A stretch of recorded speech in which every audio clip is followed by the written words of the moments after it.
Hey team YouTube, 2008 Buick Lucerne going for the transmission line clips. What a little booger. So it's less difficult if you go at it with a pick and hook it out from the side and take off the plastic guard first. That just comes out literally with 8 or 10 push clips. And that is the tool, a long reach pick that I'm using. So we're going to take off the old transmission lines, put the new ones on, and flush the cooler out in recommendation from the guy who's rebuilding my transmission and, industry experts at large. We'll see how the rest of this goes. Hey team YouTube. So flushing transmission cooler lines part 2. To get the clip out of the lower transmission to radiator cooler, I removed the shroud. As you can see, here's the radiator core, and I did not remove the lower radiator hose to get it. I just reached down there with a little 90-degree pick. I was able to successfully extract the little wire retainer, and I've gotten some pretty good practice on that over the years. How did I get the shroud out? Well, let me show you. The cross brace here, as you can see, is intact.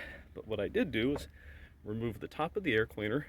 This is like cats eating rats and rats eating cats. It's a pretty crazy deal. And I pulled the 2 screws out here. I took the radiator mounts off here. I removed the screws from these brackets. The grill here, I removed the top plastic retainers. I left the bottom, of course they're inside. The only way to really successfully get at those is probably, well, I know, is to pull the front fascia off. However, you probably could get up those with enough determination. And then I removed the screws here onto the there's 2 on each side on the hood latch assembly.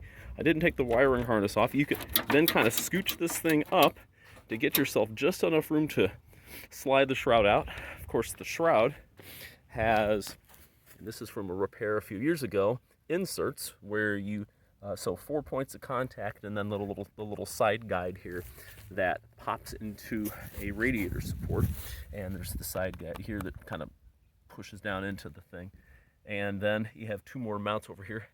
And based on how rusty these are, it's the word of the day is going to be anti-seize. Also, underneath, again, this is the whole hodgepodge to get everything out, is you have 2 screws under here that hook on that front hood latch mechanism here, assembly here, and I pulled those out again just to, make it loose a little bit.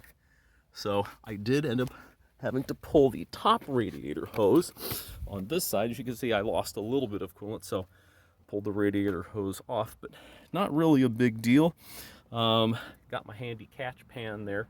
But that was just kind of a last resort. I did not want to have to pull or touch the coolant system. So the next step is to be putting on those new transmission cooler lines, and then running that can of flush through everything. So we'll see how that goes. Team YouTube, I'd be remiss if I neglected to mention these little clips that go right here at the top and bottom. There's 2 of them, of the shroud that holds that to the radiator. You think, oh, just a little rusty metal clip, blah, blah, blah. Unbelievable how well that holds the shroud onto the radiator. Those just can pry off with a pick or whatever you got. Easy, easy. Okay, here's my transmission flush apparatus. A can of this transmission flush product, up to the tube that's included, up to a piece of duct tape I wrapped around a portion of the transmission cooler line that I cut off. Duct tape, handyman secret weapon. There's the return down there going into a 1 liter water bottle, and we're going to push it again, the button on the can again, and see what we get. Hopefully we're going to see a continued improvement it would be kind of bad if we didn't have an improvement in the clarity of the substance coming out. By the way, it does start out clear. We know that for sure. And we can tell it's doing its job because it comes back out nasty. So here we go. Transmission flush. This is the first couple of ounces of the transmission flush can going from a tube into the cooler in the radiator and out. I just wanted to capture it to see if there was a curve, so to speak, of dirty to clean. I'm going to run the can again, see what more we get.